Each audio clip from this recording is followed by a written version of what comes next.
infini pour ceux qu'on appelle les cybercriminels. Et dans ces ordinateurs, il y a le vôtre et le mien, que nous essayons de protéger tant bien que mal avec des antivirus. Et de l'autre côté, des chercheurs de failles, des casseurs de codes de sécurité, des faiseurs de virus. On estime à plusieurs milliards de dollars les gains qu'ils réalisent chaque année. Qui sont ces trafiquants qui revendent des secrets industriels? Quels sont ces réseaux organisés qui pillent des comptes bancaires, volent des identités? À Paris, à Berlin, à Moscou, nous avons enquêté, retrouvé des témoins, des acteurs de cette nouvelle lutte de l'ombre. C'est une guerre sans fin, toujours plus sophistiquée. Une guerre où les criminels ont souvent plusieurs coups d'avance. Et ça se passe entre flics et voyous, mais sur Internet. Jocelyn Dahl est l'un de ces nouveaux policiers spécialisés dans l'informatique. Il va arrêter ce matin-là un maître chanteur qui s'est introduit dans les ordinateurs d'une grande société en menaçant de détruire son site Internet. Du cyber-racket de plus en plus courant. Cette fois, l'entreprise a porté plainte. C'est un espèce de chantage, ni plus ni moins, qu'il leur dit soit vous nous donnez de l'argent, soit vous achetez une technologie ou autre, soit sinon votre site ne fonctionnera plus. En une semaine, l'entreprise aurait perdu plus de 20 000 euros de chiffre d'affaires. Il y aurait 4 racketteurs. L'un d'entre eux habite les beaux quartiers de la capitale. Ouais, vous ouvrez la porte, monsieur. Bon, monsieur, vous appelez comment, monsieur? C'est tout seul dans l'appartement, monsieur? Non, avec 2 filles. D'accord. Avec nous? Donc je vous informe que vous êtes en garde à vue, vous avez le droit de faire prévenir quelqu'un de votre famille. Et vous ne voyez pas du tout pourquoi on peut venir. Vous n'avez pas la moindre idée. Je suis sur Internet, mais Ouais. j'ai des sites, je sais pas si c'est lié. Non, c'est pas lié. Le suspect a 23 ans et n'a pas de casier judiciaire. C'est un chef d'entreprise qui a monté déjà plusieurs sociétés sur le net. Salon, il est où votre ordinateur? Et les policiers fouillent son domicile méthodiquement, à la recherche d'une preuve matérielle du chantage.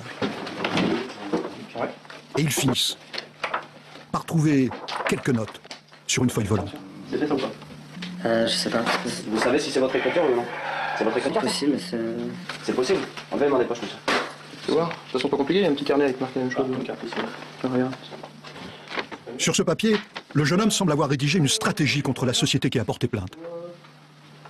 Quand je parle de crawler, streaming dédié à développé en C.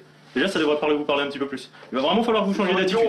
Parce que là, on est parti pour 48 heures. Je croyais que vous êtes avec qui, monsieur, là? Là, voilà, donc vous répondez aux questions qu'on vous pose. Vous avez vraiment une attitude déplorable. Et les policiers emmènent le suspect en garde à vue pour 48 heures. Si le délit est constitué, s'il est reconnu coupable, il risque 5 ans de prison. Siège de l'Office central de lutte contre la cybercriminalité à Nanterre. Nous retrouvons le suspect en garde à vue. Depuis 2001, une soixantaine de policiers et gendarmes traquent ici les voyous du net. Les enquêtes se déclenchent souvent grâce à des internautes qui alertent la police lorsque quelque chose leur semble bizarre.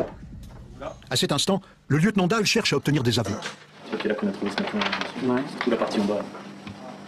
Non, 2 sites. Voilà, et c'est carrément, je pense qu'on est carrément dans l'affaire là en fait. Là, il a expliqué en gros, cette première partie là, c'est expliquer les problèmes, les failles de et la technologie que vous proposez.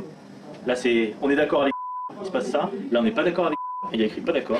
Et là, on n'est pas d'accord avec et il y a écrit pas d'accord. Donc, ça veut dire qu'on n'est pas d'accord, on n'est pas d'accord. Et là, en bas, il y a écrit mort du site. On a trouvé ça chez vous, c'est votre écriture. Ah, mais moi, ça, c'est votre... Après, vous voulez rien me dire de plus, hein, moi je m'en fous. Ah non, du site, c'est votre interprétation, moi je comprends. Non, c'est pas mon interprétation. Non, mais attendez, c'est mes yeux là. Il y a écrit quoi là? Moi, je pars. Il y a écrit quoi? Viens ici, lis, il y a écrit quoi? Il y a écrit mort du site. Bon, alors, c'est mon interprétation? Le jeune homme nie toutes les accusations des policiers. Il est placé en cellule de garde à vue. Mais l'un de ses complices va être plus loquace. C'est le technicien du groupe. Il avoue avoir trouvé les brèches dans la sécurité de l'entreprise. Ensuite, ici c'est passé. Ensuite, effectivement, j'ai vu qu'il y a une petite injection. Après, en fait, l'injection, elle m'a servi qu'à une seule chose. Elle m'a servi à récupérer la liste qu'on les indexe sur notre site.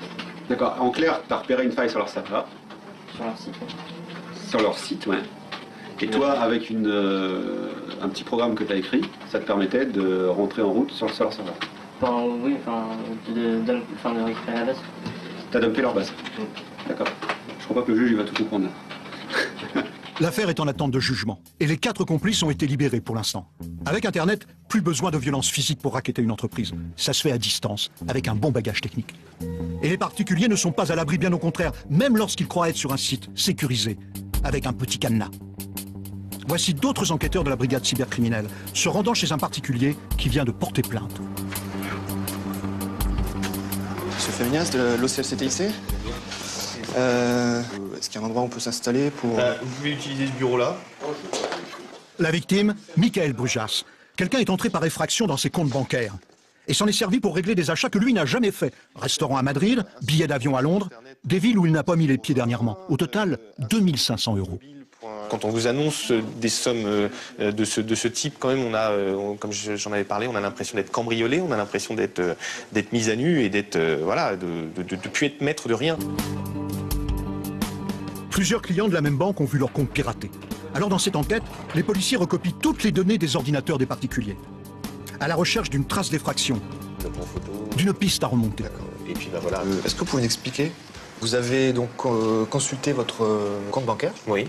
Et je me suis connecté sur ma page, sur le compte du crédit. Oui. À ce moment-là, j'ai vu que j'avais des messages.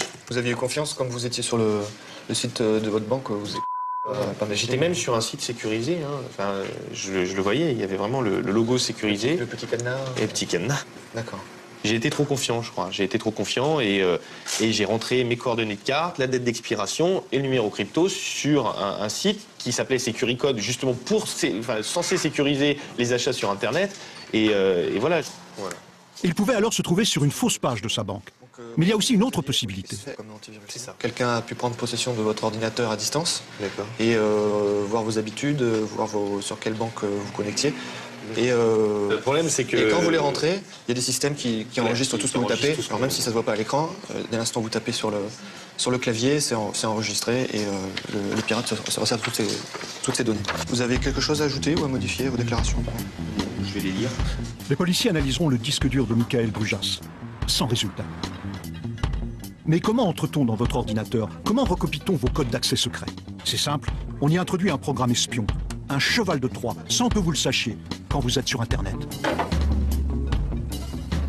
Les façons d'infecter une machine, ça va être de la pornographie, ça marche très bien, parce que c'est les téléchargements illégaux de musique, de films et autres, les cracks, c'est-à-dire tout ce qui va être pour pirater les logiciels genre Microsoft ou autres. Et puis éventuellement aussi, maintenant il y a des possibilités beaucoup plus sournoises et beaucoup plus discrètes, donc simplement en surfant sur Internet, sur une page qui va être corrompue et il y a un petit logiciel qui va se charger en arrière-plan, ça peut être complètement invisible, complètement transparent. Et la machine de la victime s'est infectée sans que celle-ci ne se rende compte de rien. Attention, il y a un virus sur votre ordinateur. Ce programme espion, le voici tel que le pirate le voit. C'est sa commande à distance. Et là donc on a la main sur la machine de la victime, on peut faire beaucoup de choses. Donc là on est sur une des premières interfaces. On voit qu'on peut faire rebooter la machine, l'éteindre, la friser, c'est-à-dire la bloquer. Dès lors que la machine est connectée à Internet, le pirate peut s'y connecter. Démonstration. Un particulier note les mots de passe de son compte bancaire et de son email sur son ordinateur. Et en bas, le pirate sur un autre ordinateur. Grâce à un virus, il va s'introduire sur la machine de la victime et récupérer ses mots de passe. Il va s'en servir pour rentrer sur des sites sécurisés de sa banque. Il pourra réaliser des transferts d'argent, vider un compte, le bloquer. Mais qui sont les gens capables de telles prouesses techniques? Inconnus des simples mortels, d'où viennent les pirates du net? Ce qu'on trouve, on trouve toujours des jeunes très doués en informatique qui commettent une infraction et qui, quoi qu'on en dise, savent qu'ils commettent une infraction. Ces jeunes vont cesser rapidement si le holà est apporté au moment voulu, si on a une réponse pénale au moment voulu, quand on les a détectés et quand on les a interpellés. Ensuite, certains vont se spécialiser et devenir beaucoup plus compétents et devenir, avec l'âge, des délinquants de plus en plus aguerris. C'est dans le milieu des hackers que se recruteraient, selon la police, les cybercriminels. En pianotant sur Internet, nous découvrons que certains des hackers se retrouvent chaque jeudi près de Paris, ici même.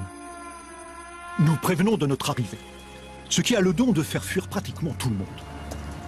Alors Philippe, c'est jeudi soir, c'est le rendez-vous des hackers normalement. Ouais. Mais là, je crois qu'ils ont eu peur. Il y avait des journalistes qui devaient venir, je crois. Ben oui, avec tout ce qu'il y a eu comme mauvais reportage diabolisant les petits hackers. Philippe Langlois est littéralement tombé dans son ordinateur à 12 ans, comme la plupart des hackers. Un mot qui signifie bidouilleur informatique, mais bidouilleur expert. À l'origine, c'est quelqu'un au MIT à Boston, aux États-Unis, qui bidouillait des petits trains électriques et qui faisait des super grandes maquettes électroniques. et où le fabricant lui disait non, ça peut pas marcher, et le hacker montrait que ça marchait quand même, et faisait des choses que les fabricants n'avaient pas pensé possible avec leur système. Ça, c'est la définition originale du hacker. Mettre en doute, tester, et essayer de repousser les frontières toujours plus loin. C'est vraiment une sorte de démarche de pionnier dans le domaine technologique.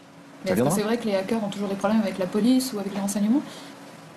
Oui, il y en a une partie qui a toujours peut-être des problèmes avec la police et le renseignement, mais peut-être aussi tout simplement parce que la police et le renseignement n'ont pas compris que c'était tout simplement une force technique et pas un engagement pour faire du mal. Philippe se dit hacker blanc, c'est-à-dire un hacker honnête. Mais sa compétence technique lui permettrait, s'il le voulait, de passer dans des zones plus grises. Et même de devenir un hacker noir, un chapeau noir comme ils disent. C'est-à-dire quelqu'un qui est passé dans l'illégalité. Mais pas pour pirater de la simple musique, pour bien plus grave. Un chapeau noir, longuement approché par mail, accepte de nous rencontrer, avec une condition, qu'on ne le reconnaisse pas. Alors mon pseudo c'est Amiral, ma spécialité c'est le renseignement. Je me procure un peu partout dans le monde des documents confidentiels laissés par des employés dans des entreprises et je les mets à disposition pour les pirateurs afin qu'ils puissent détourner un système ou au moins comprendre comment un système marche. En clair, Amiral pratique l'espionnage industriel sur le net. Il pirate des documents confidentiels qui peuvent valoir plusieurs millions d'euros. Donc, par exemple, là j'ai un document d'un grand constructeur de puces sur des millions de téléphones vendus. Comme vous voyez, il y a l'accord de non-divulgation et écrit strictement privé juste au-dessus. Et un do not copy. Bah oui, c'est clair, puisque c'est des documents qui peuvent vous apprendre comment pirater une communication téléphonique. Donc vous violez le secret industriel, en fait. Exactement. Amiral prétend ne pas agir pour de l'argent. Ces secrets qu'il capte, il ne les vend pas, dit-il. Il les échange. Avec d'autres hackers, par idéal, contre ce qu'ils appellent l'impérialisme économique. Est-ce qu'un jour quelqu'un pourra vous retrouver? Tout est possible. Je pense que oui. En tout cas, je lui donne du fil à retordre pour me retrouver. Nous lui demandons s'il rencontre ses correspondants hackers étrangers ou s'il ne les connaît que par leur pseudonyme sur Internet. Rien de plus facile pour les voir, dit-il, le monde souterrain des hackers tient un congrès tous les ans en Allemagne, à Berlin. Hallo, Staat, ich bleibe privat. Hallo, Staat, ich bleibe privat. Hallo, Staat, ich bleibe privat. C'est le credo des hackers, la liberté sur Internet. Wir sind laut, weil man uns die Freiheit klaut. Wir sind hier, wir sind laut, weil man uns die Freiheit klaut. Wir sind hier, wir sind laut. C'est une manifestation contre la surveillance excessive. Chaque année, 4000 hackers répondent à l'appel du Chaos Computer Club, le club des pirates le plus célèbre au monde. Depuis que ses membres ont pénétré les ordinateurs d'une banque allemande, lui ont subtilisé une grosse somme avant de la rendre le lendemain. Juste façon de montrer leur savoir-faire. Leur thème cette année, c'est rien à cacher. Vous venez d'arriver ou... Ouais, on vient d'arriver là. Nous retrouvons Philippe Langlois, notre hacker parisien.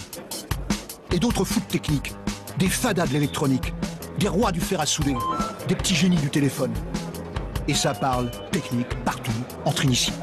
What I discovered when I took the shopping cart and tried to get it to the lab, here it goes. Mais parmi eux, fondus dans la masse, combien de chapeaux noirs? Combien sont prêts à franchir la frontière de la légalité dans leur projet? Au sous-sol de l'immeuble, justement, il y a de petits stands discrets. On descend à Accenture, t'es où toi? Alors nous y allons le plus simplement du monde avec Philippe Langlois. Bah tu vois là, il y a un projet pour faire des drones, open source, et donc ça c'est des trucs radiocommandés qui coûtent très très cher dans le domaine industriel, mais qui sont faits comme ça. Tout ça c'est des trucs légaux. Le seul truc qui est à la frontière du légal et de l'illégal, c'est tout ce qui a trait à la propriété intellectuelle. Pas de caméra. Et on nous interdit de filmer. Paradoxe du rien à cacher, jamais une caméra n'a été autorisée dans les sous-sols. Justement à cause de ces projets à la frontière de l'illégal. En remontant, nous croisons un hacker historique, Stéphane Verneri, un des fondateurs du Chaos Computer Club. Il a été soupçonné d'avoir dérobé des secrets industriels aux Occidentaux au profit du KGB russe en 1986. Et même les services français le connaissent. Stéphane, vous parlez français? Ah, on peut. Je vais apprendre un petit français de la prison de Fresnes. Moi, arrête de moi à vol, destruction, volonté et espionnage. Stéphane Verneri est un vétéran du net. Il a vu arriver tous les nouveaux hackers. Et nous lui demandons si des cybercriminels se retrouvent ici. Vous ne pouvez jamais exclure cette hypothèse. Je suis sûr qu'il y a des cybercriminels parmi les visiteurs, comme je suis certain qu'il y a aussi des types des services secrets de plusieurs organisations. Mais de quel service secret voulez-vous parler? Ah, le Mossad, les Allemands, tout le monde en fait. Je suis sûr qu'ils envoient au moins 1 ou 2 experts dans ce genre de conférence. En fait, les services secrets ne cachent pas qu'ils s'intéressent aux hackers, pour les surveiller ou pour les embaucher. Car certains font des trouvailles incroyables. Voici Harald Welte, 31 ans, une star dans le monde des pirates. 1000 d'entre eux sont venus l'écouter à Berlin, car il doit leur révéler comment créer leur propre réseau de téléphone. Merci à tout le monde d'être là. Cette conférence a pour thème comment monter son propre réseau GSM. Et la première question que les gens se posent, pas les hackers mais les autres, c'est pourquoi? Et Harald va montrer techniquement, à partir d'un simple émetteur, comment on fabrique un réseau. On va vous faire la démonstration maintenant. Là encore, il nous est interdit de filmer. Car ici, nous sommes dans l'illégalité, dans la zone grise. Les fréquences téléphoniques appartiennent aux États. Mais un des auditeurs français nous a expliqué ce qui s'était passé. Il a même pris des photos de son portable en action.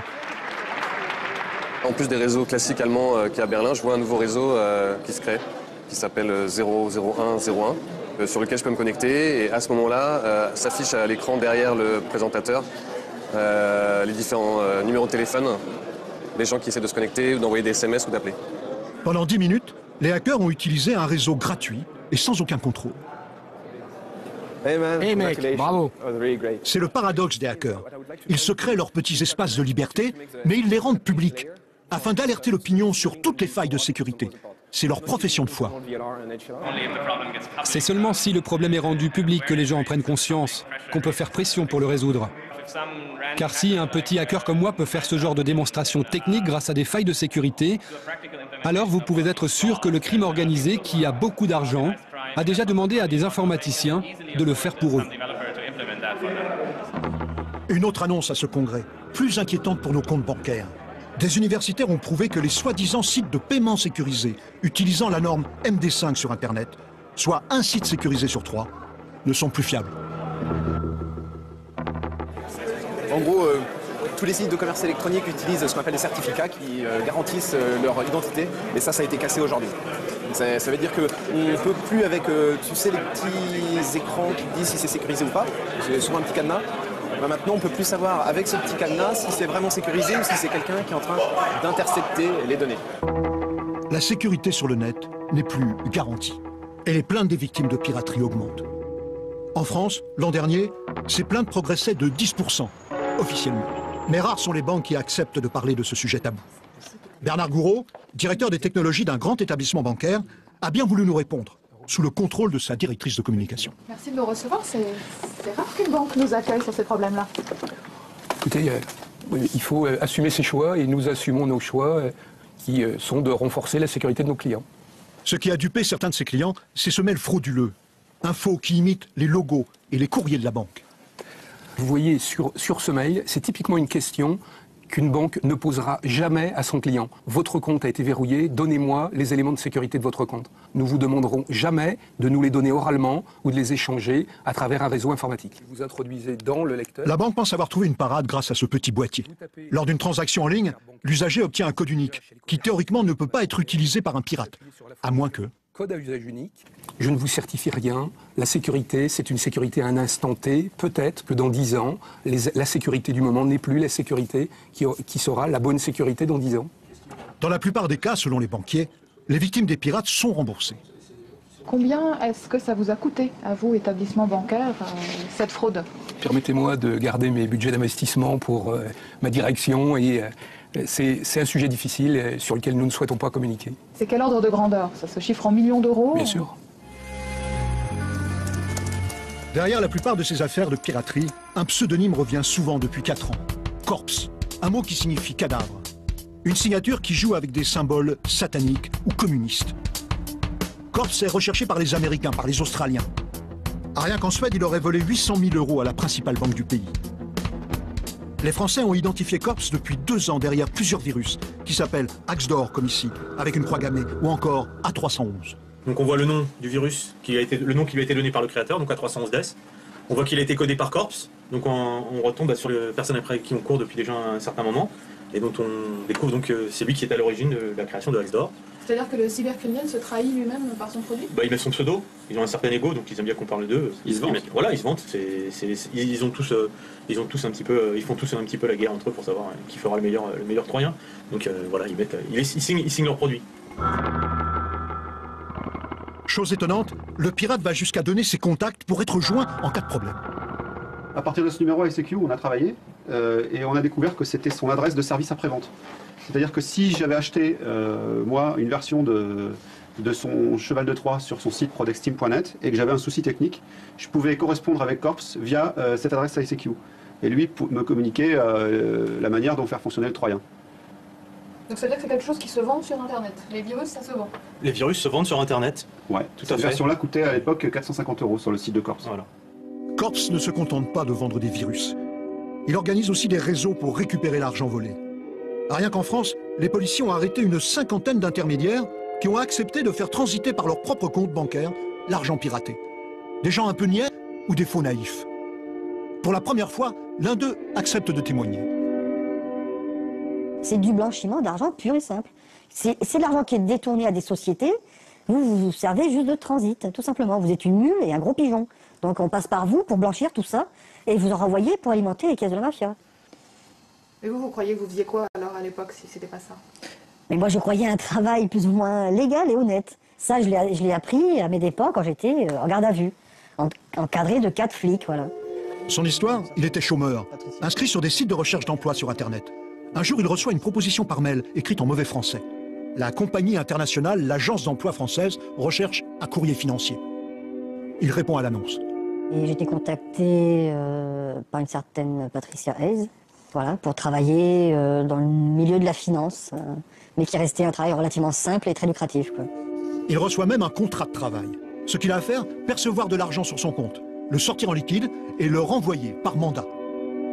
Pour la première fois, j'ai reçu un email en me disant que j'allais recevoir, je sais plus, X montant, 1700 ou 2000 €, qu'il fallait que je la prévienne dès que c'était arrivé sur mon compte. Donc, chose que j'ai faite, j'ai envoyé un email dès que c'était arrivé, et là, au retour, j'avais un message me disant qu'il fallait que je la renvoie par Western Union ou par X moyen de machin, de virement de transfert d'argent liquide, à telle personne, telle adresse, tout simplement. En général, c'était dans les pays de l'Est.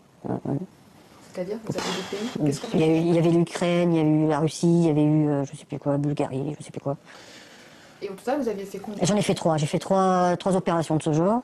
Et à chaque fois, c'était plus important. Ça avait dû démarrer 1500, 1700 €.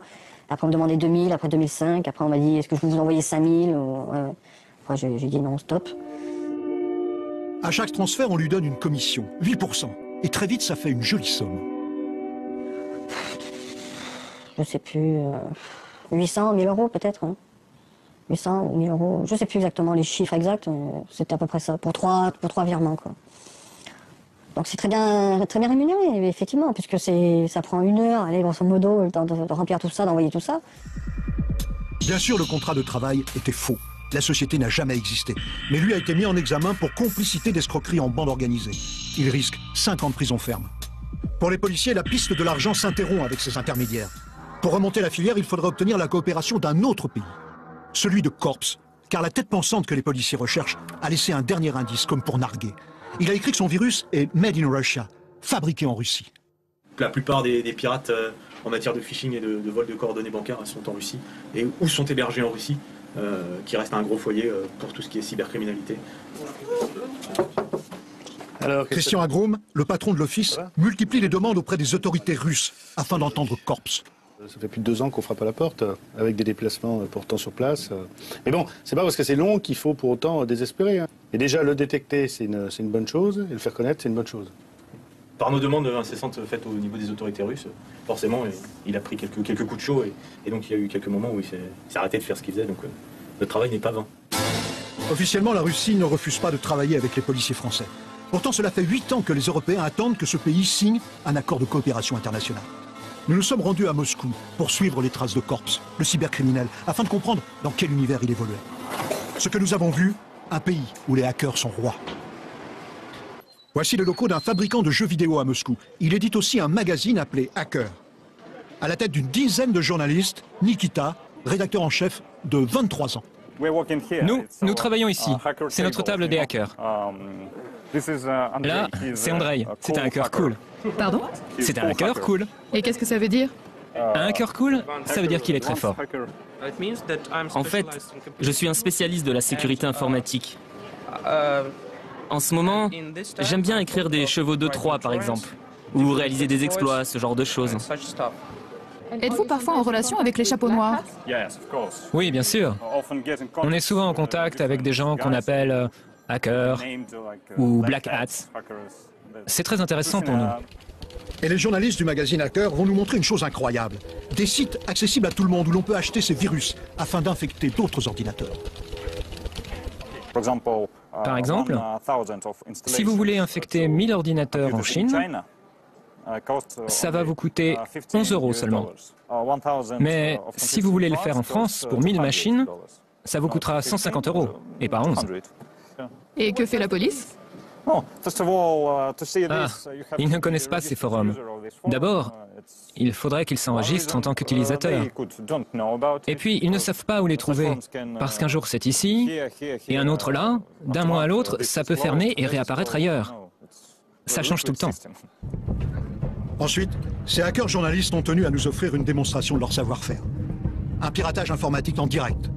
En 15 minutes chrono, ils parviennent à entrer dans un site ultra protégé, celui de l'armée américaine, et à en extraire des coordonnées confidentielles, celles des soldats américains de retour d'Irak.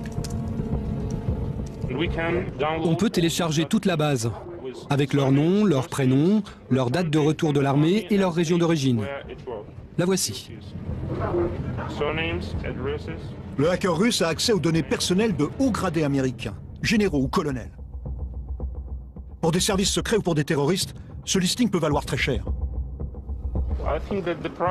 Je crois que le prix, ça serait entre 1 et 2 millions de $. C'est secret, donc c'est plutôt cher. Parce que par exemple, je pourrais craquer leur mail, obtenir des informations militaires et confidentielles, ou les vendre à des vrais criminels. Ce cas que nous venons de voir en direct, Nikita, le rédacteur en chef, veut en faire la une de son prochain numéro. C'est très marrant, je trouve. C'est quand même le site de l'armée américaine. Ils sont super forts, ils ont plein d'argent, ils ont de telles failles de sécurité. Alors qu'un spécialiste pourrait les exploiter et obtenir des informations secrètes, c'est vraiment drôle. Curieux, en Russie, apparemment, on peut sans trop d'ennui passer d'une activité de hacker, de simple bidouilleur technique, à celle de cybercriminel. Le seul obstacle qu'on peut rencontrer ici ne vient pas de la police, mais de gens comme Sergueï, féru de musique hard rock. Lui, c'est un chasseur de virus.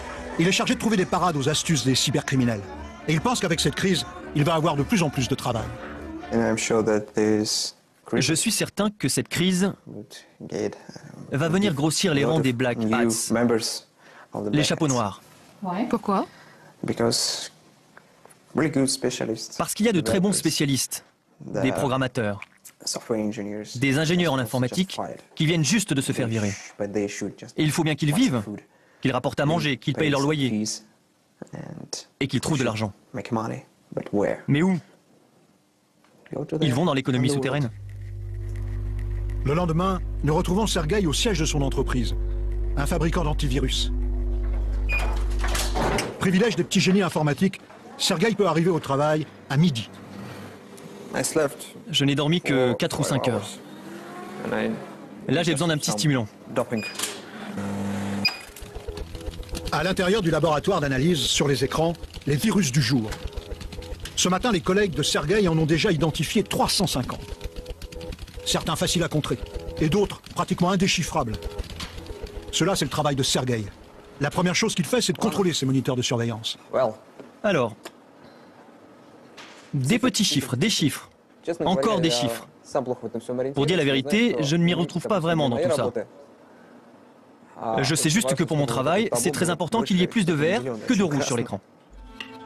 Le quotidien des chasseurs de virus, c'est de vérifier tous les programmes suspects de leurs clients. Et il en arrive du monde entier. Plusieurs centaines de milliers par jour.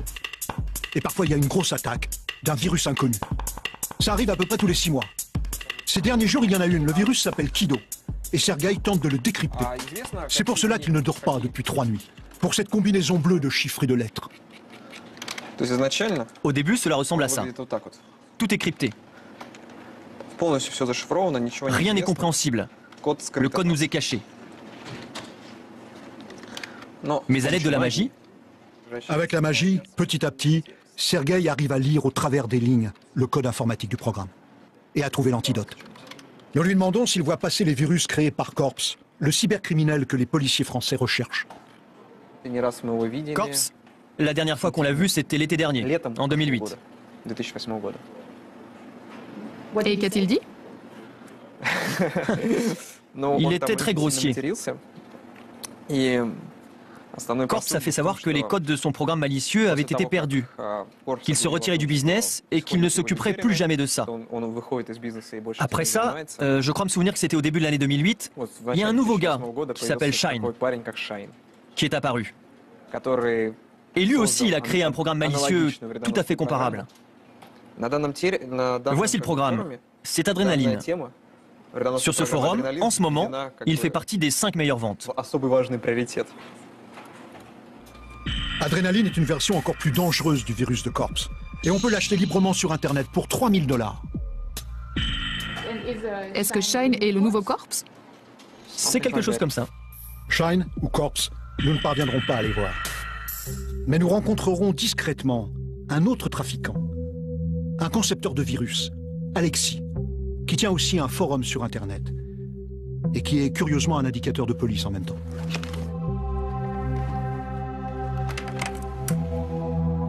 Nous avons rendez-vous avec lui dans un hôtel et nous le questionnons sur Corps.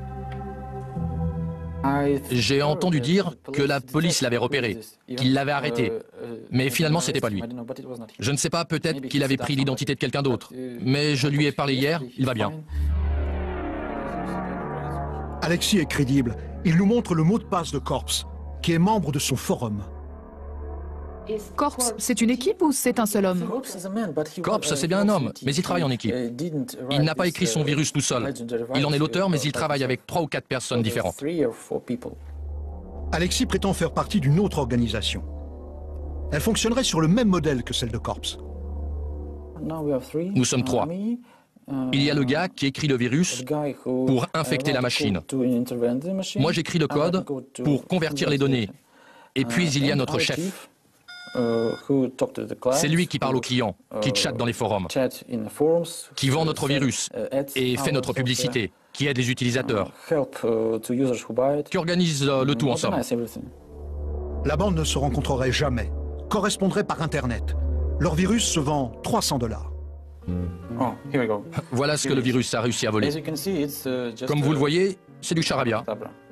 Mais on va le convertir.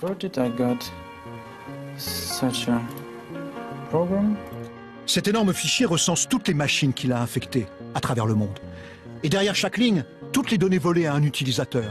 Et pour chaque site qu'il visite, on y retrouve des données bancaires, d'établissements internationaux très connus, des identifiants et des mots de passe pour des sites marchands, des numéros de téléphone ou encore des mails personnels. Ah, la France. Cherchons un bon exemple pour vous. Il y a par exemple cet utilisateur. Il a l'air de s'appeler Olivier. Il vient d'Amiens. Je vais essayer de me connecter avec son login.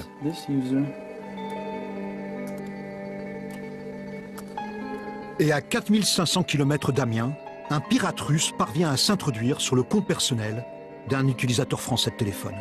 Il a accès à son mot de passe, à ses factures et à tous ses contacts. On pourrait changer son mot de passe, par exemple. Éventuellement lui interdire l'accès au site. Et il aura tout perdu. Grâce à ce business criminel, Alexis complète de 2000 à 3000 € par mois son salaire de chercheur en mathématiques. Et il nous donne une clé. Pourquoi en Russie, il peut agir en toute impunité? Nous ne savons pas à qui nous vendons, mais nous demandons à nos clients de ne pas faire de victimes en Russie. Parce que si nous sommes ici, si les victimes sont ici, la police pourra plus facilement monter un dossier contre nous. Mais si nous sommes en Russie, le client en Ukraine et la victime aux États-Unis, ce sera beaucoup plus dur pour la police. Avant de quitter la Russie, nous demandons à Alexis une copie des données.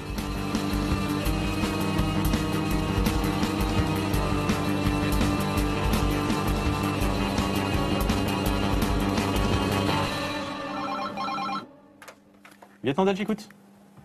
Ouais. Revenus à Nanterre, nous les faisons expertiser par la police française. De l'escroquerie. D'accord. On va regarder, je vous donne la clé. On va regarder ça, là. Joe Sindal s'adresse à son collègue, un spécialiste des fichiers piratés. Selon lui, il y a de quoi faire de nombreuses victimes françaises. On a des choses qui correspondent au niveau bancaire, mais on voit qu'il y a d'autres choses qui sont monnayables. Des adresses mail, qui par exemple pourraient être utilisées pour faire des listes de personnes qu'on va pouvoir spammer avec des adresses qui sont valides. On a des comptes mail ainsi que des mots de passe qui vont bien, donc on peut parfaitement usurper l'identité d'une personne en utilisant son propre mail, récupérer l'ensemble de ses contacts. Enfin bon, après la seule limite, c'est la limite de l'imagination de l'escroc. Et tout est possible. Rien qu'en usurpant l'identité d'un Français, un pirate peut se faire établir des papiers, commettre des délits sous ce nom d'emprunt, sans que l'intéressé ne s'en rende compte.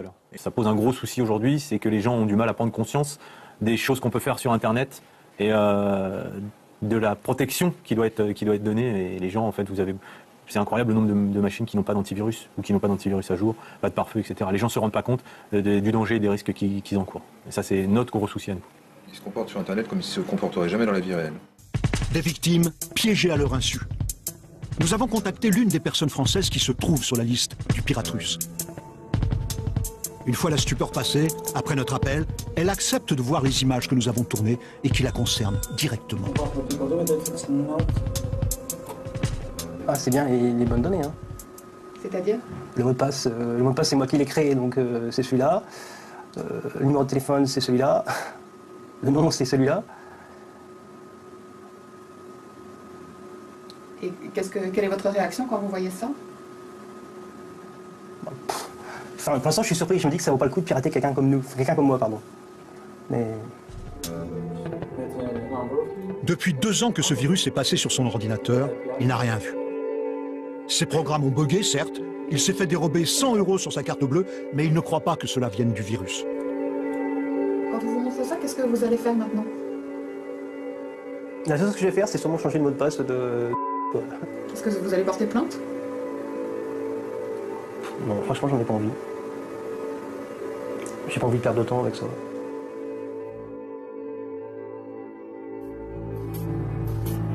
Et fatalement, c'est quelqu'un qui vient de perdre confiance, qui hésitera désormais au moment de taper ses codes personnels, au moment de consulter ses comptes en ligne. Internet avait mis beaucoup de temps à persuader les utilisateurs que leurs paiements ou leurs données étaient protégées. Avec la prolifération de la cybercriminalité, nous sommes revenus à l'étape antérieure, celle de la méfiance.